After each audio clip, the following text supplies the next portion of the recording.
एक बार की बात है। एक ऋषि ने एक सफ़ेद कौवे को अमृत की तलाश में भेजा, लेकिन कौवे को ये चेतावनी भी दी, तुम्हें केवल अमृत के बारे में पता करना है, उसे पीना नहीं है। अगर तुमने उसे पी लिया तो तुम इसका कुफल भोगोगे। कौवे ने ऋषि की बात सुनकर हामी भर दी और उसके बाद अमृत की तलाश करने के लिए सफ़ेद कौवे ने ऋषि से विदा ली। कौवे ने अमृत को बहुत ढूंढा और 1 साल के कठोर परिश्रम के बाद कौवे को आखिर अमृत के बारे में पता चल गया। अमृत देखकर उसे ऋषि के वचन याद आए कि उन्होंने अमृत पीने से मना किया था, परंतु वह इसे पीने की लालसा रोक नहीं पाया और इसे पी लिया। ऋषि के मना किए जाने के बावजूद उसने ऐसा कर ऋषि को दिया अपना वचन तोड़ दिया। अमृत पीने के बाद उसे पछतावा हुआ कि उसने ऋषि के वचन को ना मानकर गलती की है। अपनी गलती सुधारने के लिए उसने वापस आकर ऋषि को पूरी बात बताई।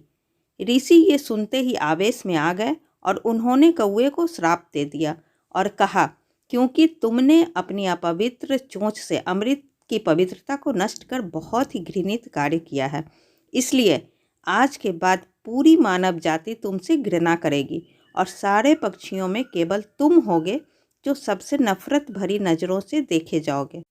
किसी अशुभ पक्षी की तरह पूरी मानव जाति हमेशा तुम्हारी निंदा करेगी और चूंकि तुमने अमृत का पान किया है, इसलिए तुम्हारी कभी भी स्वाभाविक मृत्यु नहीं होगी, ना ही कोई बीमारी होगी और तुम्हें वृद्धावस्था भी नहीं आएगी।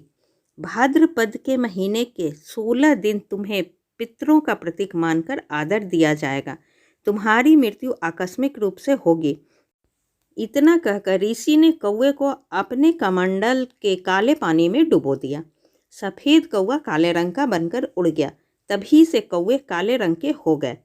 किसी एक के किए कर्मों की सज़ा उसकी पूरी जाति को भुगतनी पड़ी, लेकिन एक बात तो पक्की है कि जो जैसा कर्म करता उसे उसका फल भुगतना पड़ता है। इसलिए हमें वही काम करने चाहिए जिससे सबका भला हो और हमें कोई कष्ट ना उठाना पड़े। ऐसी ही अच्छी और ज्ञानवर्धक कहानी सुनने के लिए प्लीज़ आप मेरे चैनल को सब्सक्राइब ज़रूर करें। तब तक के लिए बाय बाय।